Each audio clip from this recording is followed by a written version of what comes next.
Welcome back, everyone, to another episode of College Hockey Talk. On today's podcast, I'm joined by freshman from the Vermont women's hockey team, Lara Beecher. Thank you so much for coming on the podcast, Lara, and how's everything going? I'm good. Thanks for having me on. Well, thank you so much for coming on. I really do appreciate that. Now, obviously, let's start off talking about your team. Um, you just finished the first half of the season, ending it off on a good note by sweeping Syracuse on the road. How would you evaluate your team's performance as of now when you look back on it today at the midpoint of the regular season? Yeah, I think we've had a really strong start to the year so far. We've been able to sweep have a couple weekend sweeps. Yeah, I mean I'm happy with the way we've been playing. We've had a couple downs, but I think that's gonna happen in a season. We've come close to beating some like top teams, some top ranked teams, and coming out of weekends with four out of 6 points in Hockey East. So I think overall we've had a really strong first semester, and I'm excited to see what's to come next semester. Yeah, one thing that Vermont hasn't really experienced in a long time is you guys have been ranked throughout most of the regular season. I'm curious how you handle the pressure of being a ranked team and what's the key for your team's consistency throughout the regular season? Yeah, so I think the biggest thing with our team is like we're looking, we kind of know we have the target on our backs, obviously like coming in ranked, having the preseason ranked of being two. So we know there's a target on our backs. We know that we're kind of the teams want to be. But I think the mentality that we as a team have is going like being the underdogs. We try not to get a big head about being ranked. So yeah, I mean, we kind of look at everything as being the underdogs and just kind of going in with that mentality. I think that's the better mentality to have. So yeah, I mean, even being ranked, like we look at every practice, every workout as like a chance to get better. So that's kind of our mindset with that. And talk about what it's like playing in Hockey East and just the competition you face every night because I think it's a very underrated conference. There's a Hmm. lot of teams that could make the tournament at the end of the day, but only two teams most likely will get in. Because from your perspective, you guys swept UConn, who's a top 15 team, but then you got swept by Northeastern a few weeks after that. So just talk about the competition that you face every weekend and just what it's like from a player's perspective. Yeah. So me personally, I love playing in hockey. It's kind of what I wanted, like the division I wanted to play in. The competition's like it's unreal. Like it's a big step as opposed to what I playing club hockey. Um, and obviously like getting swept by Northeastern, but then sweeping other nationally ranked teams. Like any team can win on any given day, and obviously like we lost to Holy Cross too in the beginning of the season. So it's important for us to just show up each game, like knowing there's going to be a battle. But yeah, I mean, I love playing in hockey. So it's a lot of fun. The competition's really good. We know that every game we're going to get a battle, and I think that's better than like blowing teams out or getting blown out. So yeah, it's been a lot of fun so far. And you also had some really cool non-conference series as well, heading off to Colgate and then Syracuse. What's those games been like for you? And how do you is the playing style different from hockey's teams playing teams out of conference? Yeah, so the Colgate weekend was definitely an eye opener for the team. I think we learned a lot as a team, but I also think we grew a lot as a team. And I think like that. Obviously, Colgate's a very top ranked team right now, very good team. So that was, I would say, probably one of the hardest teams we've played so far this year. They're very close to Northeastern, but I definitely think the way Colgate plays is like pretty like a little bit more structured. Um, so yeah, that was definitely an eye opening weekend. I think it's kind of the level we want to get to and the level we know we can get to. So I think we kind of use that as a weekend to be like, this is where we want to be, this is where we need to get. And then obviously playing Syracuse, like another good team. We didn't win by a lot, but it was nice to get the sweep against them before going into Christmas break. Nice to end the year on that note. Um, so yeah, I mean it's definitely different, but I mean at the end of the day, like every team's going to give you your best game. So we were ready for that. Now, you're starting off the season very strong yourself with 11 points. You're one of the top freshmen in Hockey East this year. What's been the key to your success this season, and what have you, I guess, worked on in the off season to help lead to your success for this year? Yeah. So obviously like going being with junior flyers, that was kind of the big step to getting the development I think I needed to come to Vermont.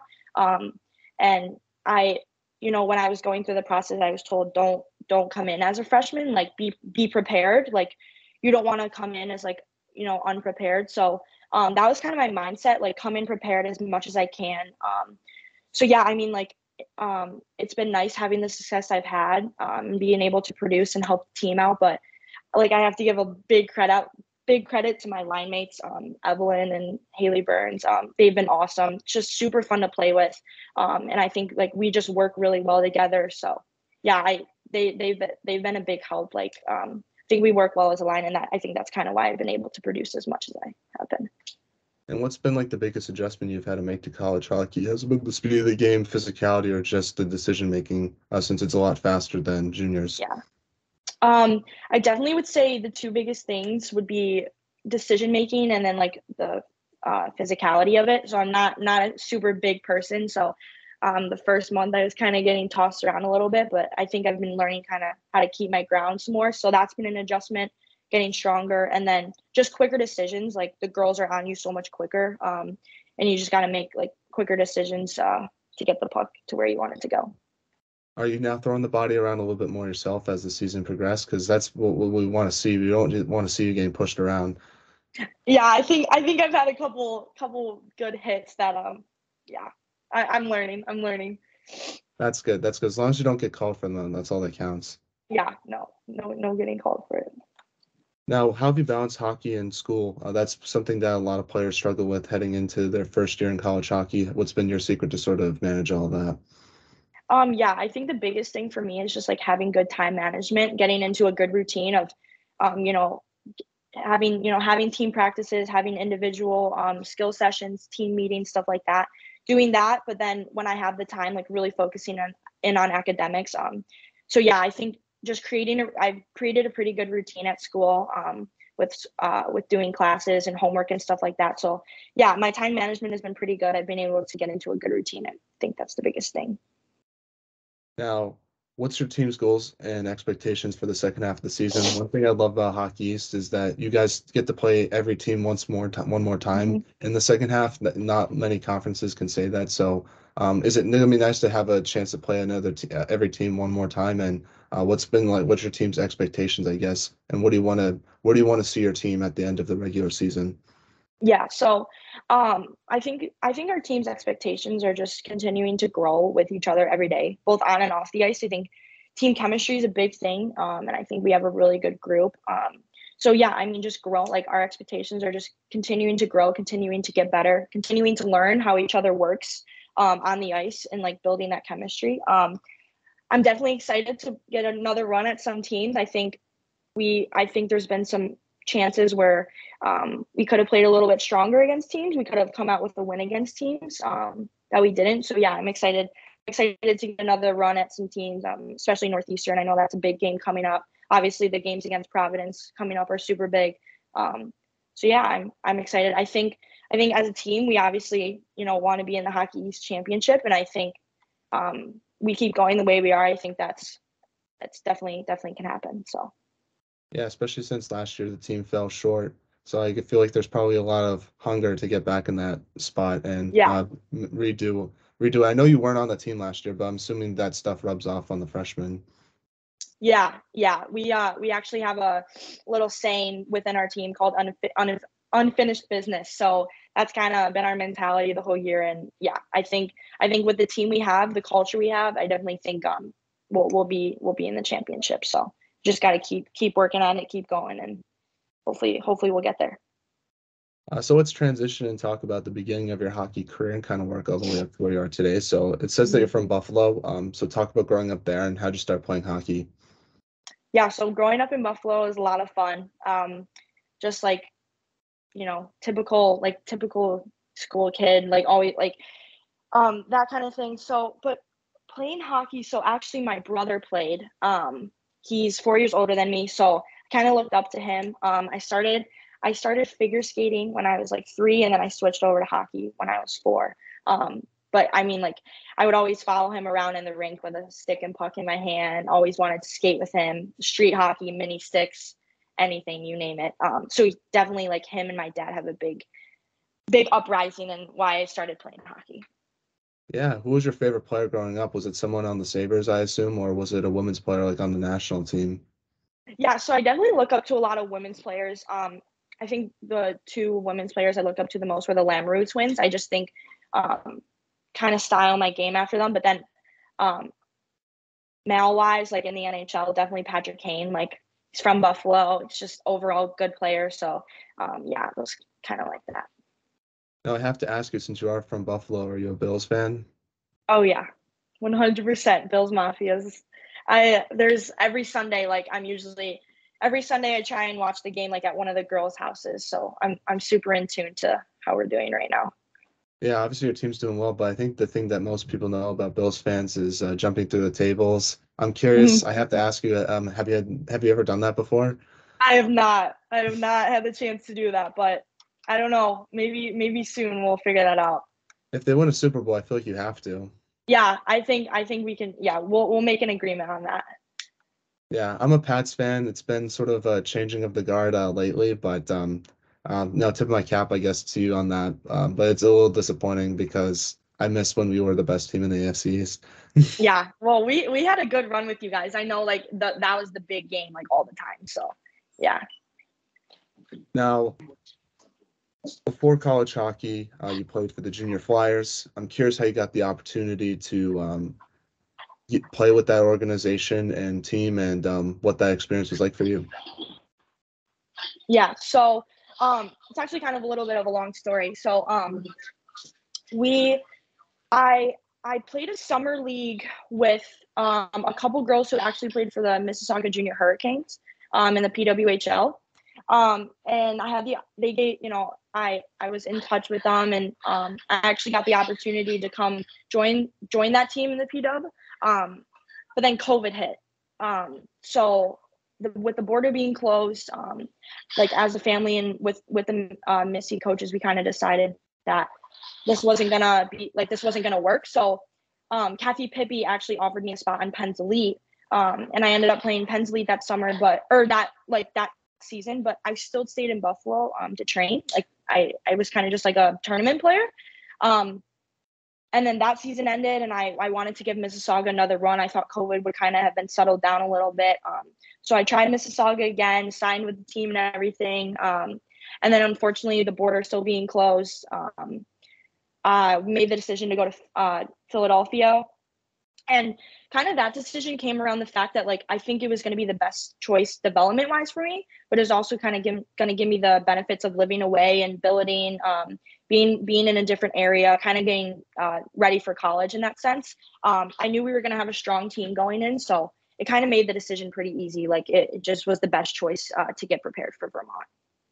Yeah, definitely. Obviously, you're playing games too. That's like the main thing because you can't Mhm. develop if you're not playing games. So, especially since I feel like Yeah. your class got really affected by COVID because a lot of those players like couldn't play a lot, especially up in Canada. Yeah, yeah. So obviously, Pittsburgh being in Pennsylvania, the COVID limits were like not that serious. So I was able to play for Pens like every single weekend, but all my friends here in Buffalo like couldn't play until they didn't really have a season. Like they didn't play at all. So definitely going to Pens was the best option for me. And just talk about like your experience with the Junior Flyers, some of the on and off ice moments that you had, and what was just like looking back on it now, what was that experience like for you, and do you appreciate your time in Philadelphia? Yeah. So um, playing for the Junior Flyers, being in Philadelphia was like a big life changing moment for me. It's the first time I ever moved away from home. I learned a lot about myself both on and off the ice. So I think that's kind of shaped me a little bit into the person I am today. But yeah, I mean, on the ice, like the girls were awesome. Really good group of girls, really talented group of girls. Just the chemistry we had together is just a lot of fun playing with the girls. Off the ice, it was same group of girls, like super fun to be around.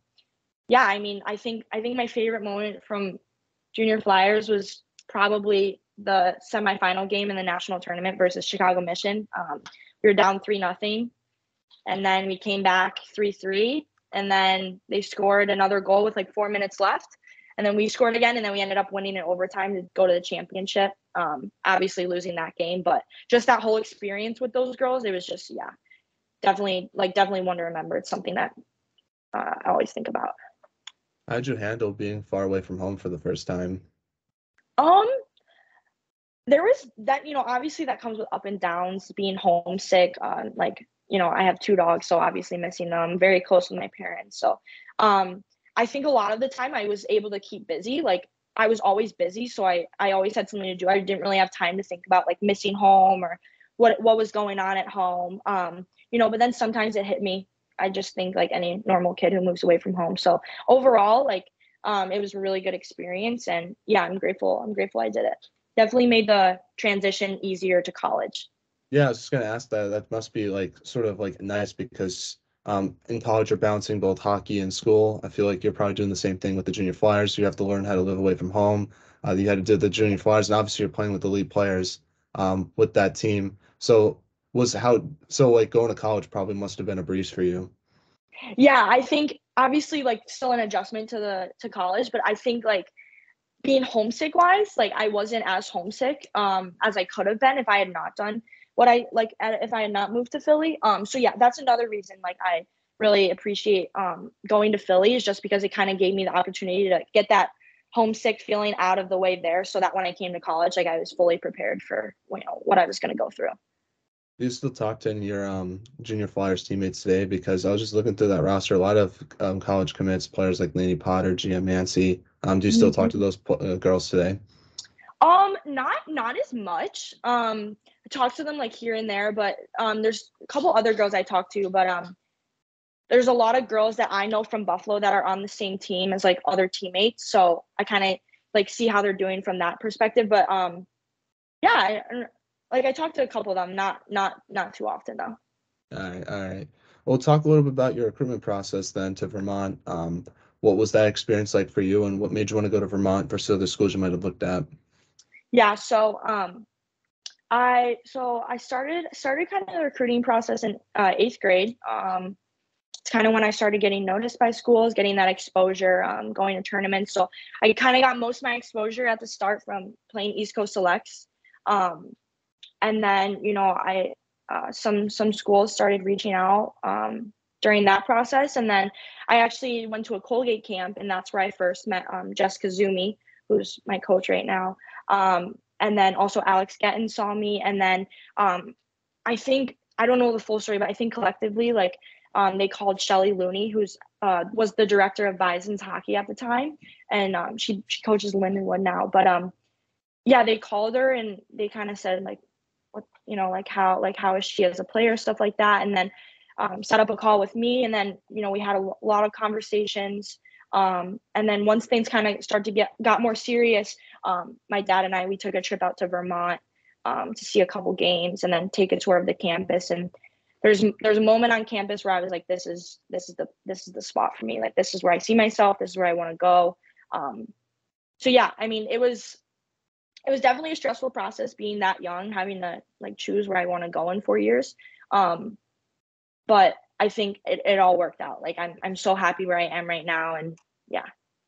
That's awesome. Who did you choose Vermont over? I want some fans to be disappointed listening to this podcast. Oh, I don't know if I can share that. I don't know if I can share that. Some other Hockey East competitions, I'll say that. All There right, is some all other right. Hockey East competitors that, yeah, I just chose Vermont over. That's crazy. That's cool. That's a weird what if, because I bet you there's a lot of it's kind of people don't talk about the schools that players could have chose. And it's Yeah. crazy like to see like a big player and like what if they didn't choose to go to that school? Like how things could have been different for the team and that player. Yeah, exactly. Well, hold on a second. My questions are just vanishing from me, so this has been great. But uh, talk about playing at Gutterson Fieldhouse. I've never been there before, but it's an old school barn. I know they renovated it. So what's it like playing in that barn? And just talk about the atmosphere there because I know they do this thing called Fill the Gut Night for the women's team, and you guys get pretty good turnout for that. So I'm curious what it's like being a player playing in that rink. Yeah, I love the rink. Like every time I just kind of take it in a little bit. Obviously I'm biased, but I think it's one of the nicest rinks that I've played at so far this year. But yeah, I love our rink. I love the wooden roof. it's just like it's a super nice rink. And then, obviously, like the renovations, that's kind of been put on pause because of COVID. So that's kind of the like like the seats renovations in the basketball area. That's kind of in the next phase. But fortunately for us, we were able to get our locker room. So that's been awesome. Like it's beautiful. And it's just become like such a good place for the girls to hang out and just kind of, you know, like do whatever we want to do. We have like really nice lounge set up. So yeah, I'm like very fortunate to come in with a brand new locker room. So yeah, I love playing at the Gut. And then with Pack the Gut, yeah, that's actually coming up. It's on January 20th. So we've had some good crowds, I would say, so far. I've never really played in front of like super big crowds, so I think we've had some good crowds. But I know that Pack the Gut, I think the attendance record right now is like breaking over 2,000. So yeah, that's gonna be a fun night. I'm really excited, looking forward to that. Yeah, it's awesome. And the locker room looks super cool. I saw the video that Vermont posted, Yeah. and that's definitely like I don't know if you guys will get all the recruits now after that thing's been released because I don't know how you look at that locker room and not want to go to Vermont. Yeah, exactly. Yeah, we're very lucky and fortunate to have that place.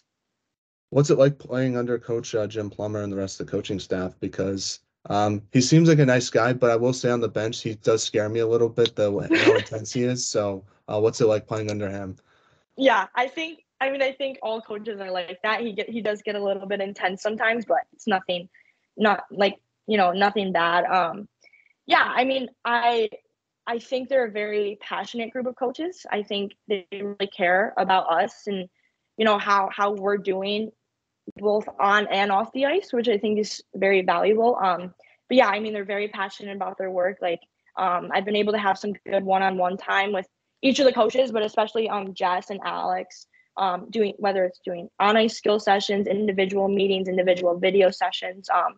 So yeah, I think every day they kind of help me develop as a player. And yeah, I love playing for them. They're a great group of coaches, great group of people. So. What's like something you think you've improved on the most since you arrived on campus? I think just learning how to play like college hockey. Like it's so different than club, and there's a lot more time and space out there, I would say. So I think the biggest thing I've improved on is my patience with the puck. I think a lot of times I panic, and I kind of start to worry, but I think as the games have gone on, I've been able to kind of settle the play down, settle the puck down, and just kind of like look to make the right play, look for open girls. So. So we're now in a segment I like to call the non-hockey segment, where I ask you some non-hockey questions just to get to know you a little bit more off the ice, along with your teammates. So first one is, what music do you like to listen to? I'm a very R&B person, slow R&B. Nice. Is that like Chris Brown? Or I'm trying to think who It's more else. like it's more like Don Tolliver and like Givian, Oh, like Brent, those kind of guys. But then like for games, I'm like rap, that kind of yeah. stuff. So. I gotta be honest with you, Lara, I'm not too familiar with the R&B genre, but I'm one of those type of people that I can listen to any genre of music. Like I can listen to like Frank Mm. Sinatra, one song, then like a Morgan Wallen song, the next song, and then like a Lil Uzi Vert song, the next one. So I definitely gotta give some of that stuff a try because I feel like I think I know R&B artists, but then they're probably Mhm. not considered that. Yeah, I can kind of switch my genres up too a little bit, but I think R&B is definitely what I listen to the most. So obviously, when we're recording this, we're going through a crazy storm right now. What's like your favorite weather thing? Do you like it hot, cold? I'm just curious what your thoughts about different types of weather. Um, Honestly, like I would say like a nice sunny day, but not too hot. Maybe like low 70s, nice sunny day. But I also love the fall. I love the fall. I like all the leaves changing and stuff like that. But yeah, I mean, I'm happy we're gonna have a white Christmas right now. Well, I am. I know it's raining there, but we'll have a white Christmas. So I like the snow right now. I don't like when the snow gets all dirty. I don't like that. Yeah. Yeah, we're gonna have a muddy Christmas, unfortunately, but Yeah. apparently it's gonna be freezing cold, so who knows? It might be just like a very icy Christmas. Yeah. Yeah.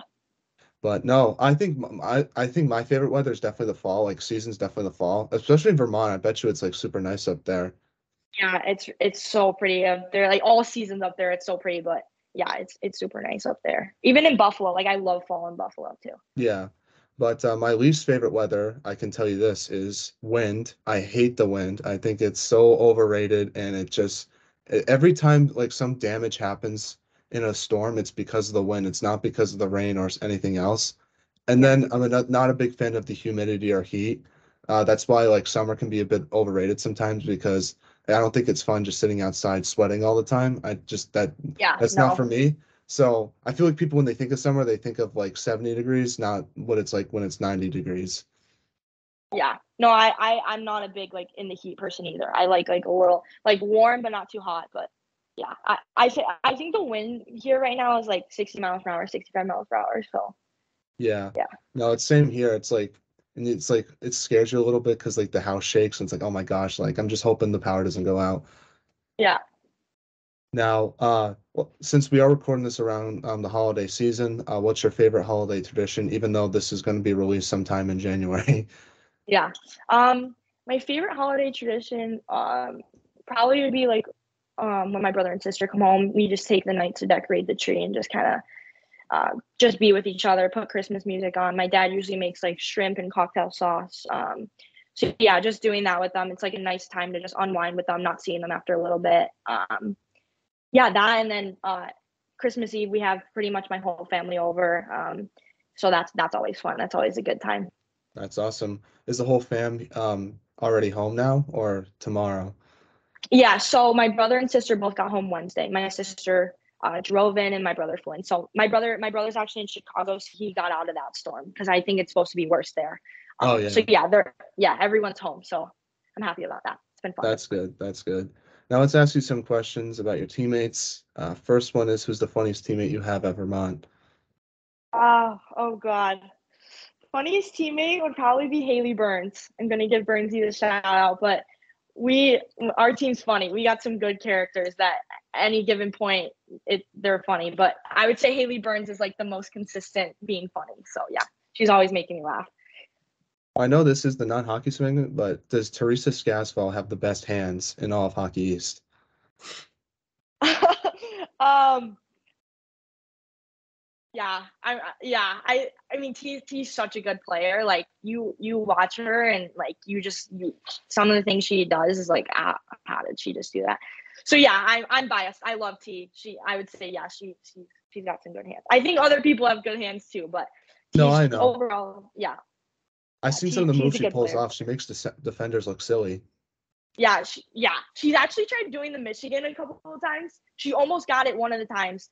She actually got it up, and the goalie made the save. So I'm hoping she pulls it in the bag this semester. But yeah, T's an awesome player. She's really good.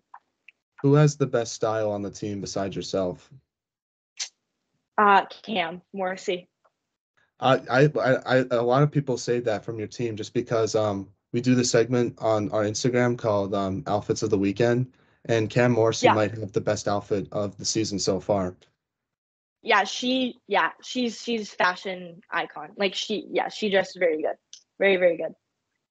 Which teammate is the worst at responding to your text messages or calls? Um, I'm a big Snapchatter with the girls, so probably Teresa Shopsaw.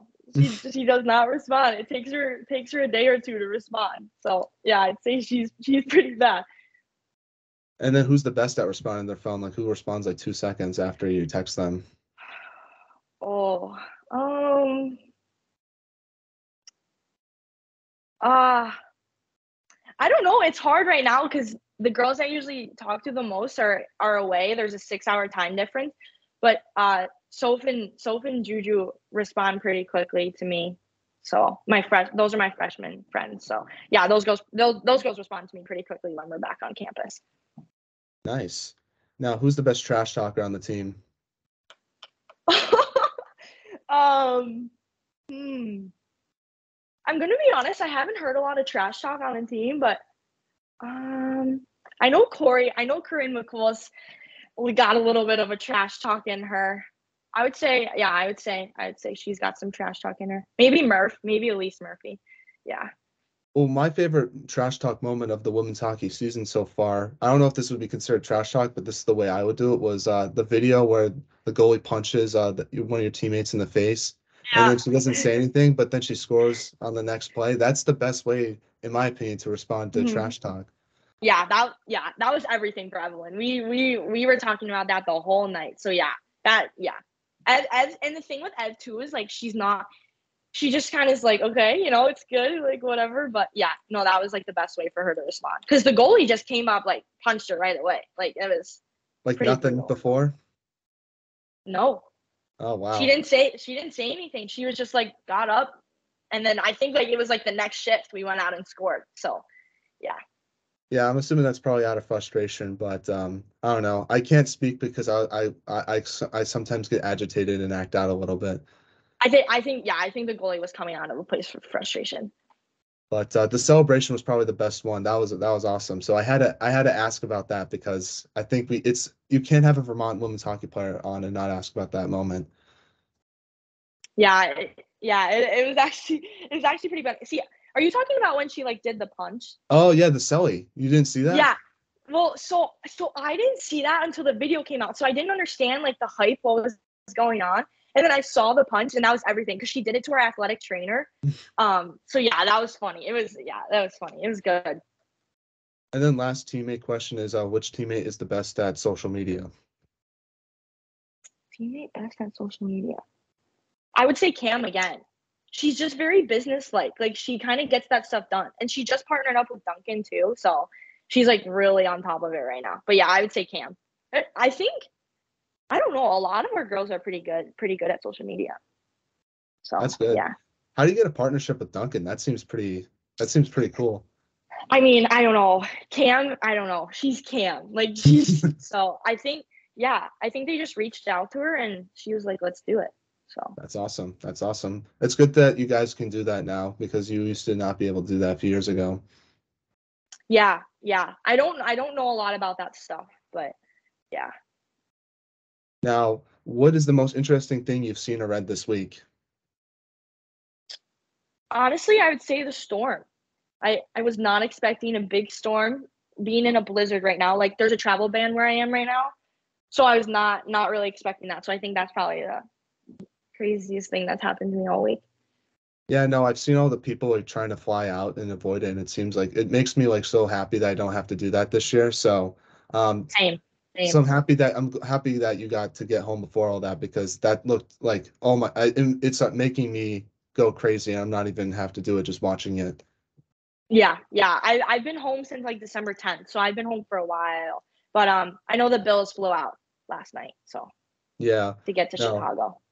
Yeah, no, I'm definitely that's probably been for me either this or the World Cup. I thought the World Cup was super interesting to see, especially since it was like Messi's first one. And just like I don't know, I'm a big soccer fan, so that was pretty cool. But then definitely the storm Mhm. as well, because whenever these big storms come up, I just do all my research about wind patterns, about the Doppler radar, how much rain we're supposed to get, and all that stuff. And I find that stuff super fascinating sometimes. Yeah, for sure. Now, last non-hockey question is, if you could have lunch with anyone in the world, who would it be and why?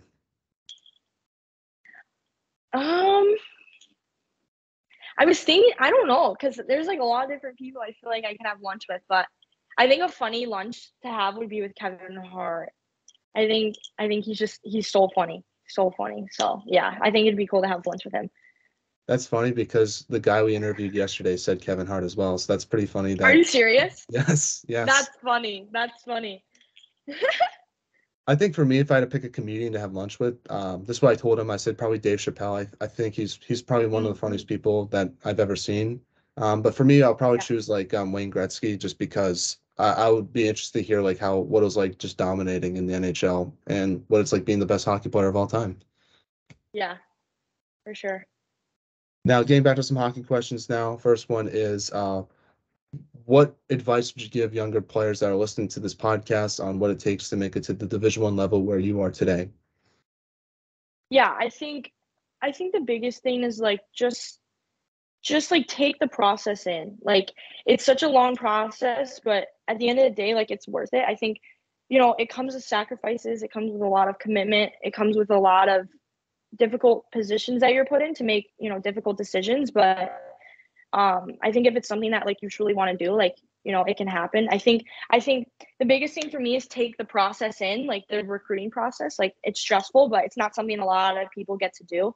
And yeah, I mean, just keep getting better every day. Like, I think, yeah, like I don't know, just keep getting better every day. Like have fun with it. It's a lot of fun. Try not to get stressed out about all of it. But yeah, like just don't give up. Like if you have a goal set, if you have a school you want to go to, like keep pushing until you reach that. And then what would you do to help grow women's hockey in your opinion? I think Vermont does a very good job at trying to grow the sport, at least at the collegiate level with the Pack the Gut thing, and then obviously what Cam's doing with the Duncan sponsorship. And I feel like getting that visibility is super important because like I've always said, you can't get into something if you can't even watch it. So I think that's definitely big, and I think Vermont's doing a good job with that. But is there anything that you think should be done to help grow women's hockey in your opinion? Yeah, I think there's such a passionate group right now with the PWHPA that's really advocating for women equality, women's, like change in women's sports, especially hockey. I think for me it's just like kind of advocating for like the little girls that are playing right now. I think they kind of look up to us like as college players. And I think, yeah, I just think being a role model for those girls, something, and then obviously like putting myself out there in the community, doing what I can to like help younger girls, get better, and just try and like use my skill set to help younger girls is probably the biggest thing. Now, for all the Vermont women's hockey fans listening to this, what message do you have for them about the second half of this season? Oh, um, we're coming ready for this next semester. I know a lot of the girls are excited to get back, and I think it's going to be a really good semester. I'm really excited to get back. Yeah, I think we're going to shock some people. I think it's going to be a good second semester. I'm really excited. So yeah, be ready. And do you have any shout outs you want to give to any of your teammates, former teammates, friends, family members, coaches, someone that goes to Vermont that might not play hockey? Feel free to give them a shout out now, or you can plug something in or talk about whatever you want. The floor is all yours, Lara. Okay. Well, I'll give a shout out to my team, my Vermont girls. Miss you guys. And then just like a big thank you to like you for having me on, and then just like a big thank you to my family, my mom, my dad, my brothers and sisters. Like, I wouldn't be where I am without them. I wouldn't be the person I am without them today. So yeah, they're a super important piece to my life, and yeah, just thanks to them. Well, thank you so much for coming on, Larry. I really do appreciate your time, especially during all this chaos. It means a lot to myself. So I very much appreciate that. And I wish you and your team nothing but the best for the second half of the season. I know you guys are going to do great, and I look forward to watching you play in person at the UConn home opener for their new rink. That should be a lot of fun. Yeah, thank you for having me on. No problem. Now, one question I do want to ask you before I end the Yeah. meeting is just anything I can do better to